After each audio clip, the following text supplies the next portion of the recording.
హామీలు అమలు చేసే వరకు రేవంత్ వెంట పడతాం. మేము అధికారంలోకి రాగానే రాజీవ్ విగ్రహాన్ని తరలిస్తాం. కేటీఆర్ తెలంగాణ భవన్లో జాతీయ సమైక్యతా దినోత్సవం నిర్వహణ. నువ్వు అపోజిషన్లో ఉన్నప్పుడు కూడా విమోచనం అంటలేవుగా. ఎందుకంటే విమోచనం అనాలన్నా అనొద్దా అన్నది నేను అంటలేను. కానీ వీళ్ళు అన్నదానికి ఎందుకు వీళ్ళు కట్టుబడి ఉండట్లేదా అంటున్నా. ఇంక్లూడింగ్ కాంగ్రెస్ కూడా గతంలో వీళ్ళు అపోజిషన్లో ఉన్నప్పుడు తెలంగాణ విమోచన దినోత్సవం ఎందుకు జరుపుతలేరని అధికారంలోకి రాగానే వీళ్ళు పేర్లు మార్చుకుంటుంటారు. ఇప్పుడు ఒక ఇన్సిడెంట్కి పేర్లు ఉంటాయా? పేర్లు మార్చుకోవడం ఉంటుందా? చరిత్ర అయితే ఒకటే చెప్తుంది కదా. మరి ఆ చరిత్రకి ఏం పేరు పెట్టాలి, ఏ పేరుతో మనం ఆ రోజును జరుపుకోవాలి అన్న దాని విషయంలో రకరకాల అభిప్రాయాలు ఉంటాయా?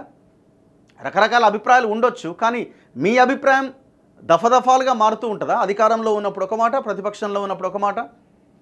బీఆర్ఎస్ ఏమన్నది, తెలంగాణ విమోచన దినోత్సవం ఎందుకు జరపరు అని ఆనాడు కాంగ్రెస్ని క్వశ్చన్ చేసింది ఉమ్మడి ఆంధ్రప్రదేశ్లో. అధికారంలోకి రాగానే ఇది విమోచన కాదు సమైక్యతా దినోత్సవం అని మల్లోడు స్టార్ట్ చేశారు. కాంగ్రెస్ గతంలో కూడా ఇదే అంశాన్ని లేవనెత్తింది. వీళ్ళు అధికారంలోకి రాగానే ప్రజాపాలన దినోత్సవం అని వీళ్ళు స్టార్ట్ చేశారు. అసలు ఇది విమోచన కాదు, ఇంకోటి కాదు, ఇది విద్రోహం అని పాశం యాదగిరి సార్ లాంటి వాళ్ళు చాలా గొప్పగా చరిత్రను అంతా విప్పి చెప్తా ఉన్నారు. ఇప్పుడు నా పాయింట్ ఏంటంటే, హామీలు అమలు చేసే వరకు రేవంత్ వెంట పడతామంటున్నారు. వెంట పడాల్సిందే. మిమ్మల్ని అపోజిషన్లో కూర్చోబెట్టింది ఇంట్లో పండుకుంటుందిగా, వెంట పడాల్సిందే. కానీ మీరు ఏడ వెంట పడుతున్నారు? మీకు నైతికత ఉందా, అర్హత ఉందా, అవన్నీ పక్కన పెడితే అట్లీస్ట్ ఈ గ్యారంటీ హామీ ఇచ్చి మీరు ఈ హామీ ఎందుకు అమలు చేయట్లేదని మీ డాడ్ అంటే మీ ఫాదర్ అనే కాదు, ఆయన క్యాబినెట్ హోదాతో కూడిన ప్రతిపక్ష నాయకుడు, ప్రధాన ప్రతిపక్ష నాయకుడు. గవర్నమెంట్ జీతం నుంచి మీకు సెక్యూరిటీని కల్పిస్తున్నాం, గవర్నమెంట్ జీతం నుంచి మీకు శాలరీ ఇస్తున్నారు.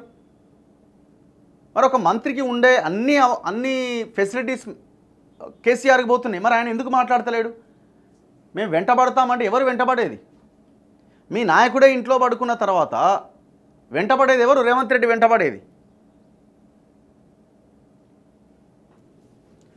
ఇప్పుడు ప్రజలు ఇలా మాట్లాడుతుంటే అవును వెంట బాగానే ఉంది మీ మాట, కానీ మరి మీ నాయనేడి అని అడుగుతున్నారు కదా జనం. దానికి ఏం సమాధానం ఉంది మీ దగ్గర? మా నాయన ఎందుకు, మేమే ఎక్కువ. మీరే ఎక్కువైతే మీరే ఉండండి అపోజిషన్ లీడర్గా. మీరే ఎక్కువైతే ఆ పదవి మీరే తీసుకోండి. ఇంట్లో పడుకునేటాయనకి, సైలెంట్గా ఉండేటాయనకి దేనికి ఆ పదవి? గ్రౌండ్లో మీరు తిరుగుతున్నారు కదా, మీరు తిరుగుతున్నారు, హరీష్ రావు తిరుగుతున్నారు, మిగతా వాళ్ళు తిరుగుతున్నారు కదా, మీరే తీసుకోండి ఆ పదవి. పార్టీని నాశనం చేస్తున్నారా బాబు అని మీ పార్టీ క్యాడర్ అంటున్నది. మీరు ఈ క్వశ్చన్కి ఆన్సర్ చేసి కేసీఆర్ బయటకు వచ్చేంతవరకు మిమ్మల్ని ఎవరు పట్టించుకోరు. జనం కూడా మిమ్మల్ని ఉపయోగం లేదు కూడా. అసలు అవసరం ఏముంది అన్నది ఇంకొక చర్చ. అసలు మీకు నైతికత ఉందా, మీరు చేసిన దుర్మార్గం ఏంది 10 ఏళ్ళుగా, ఇది ఇంకొక చర్చ.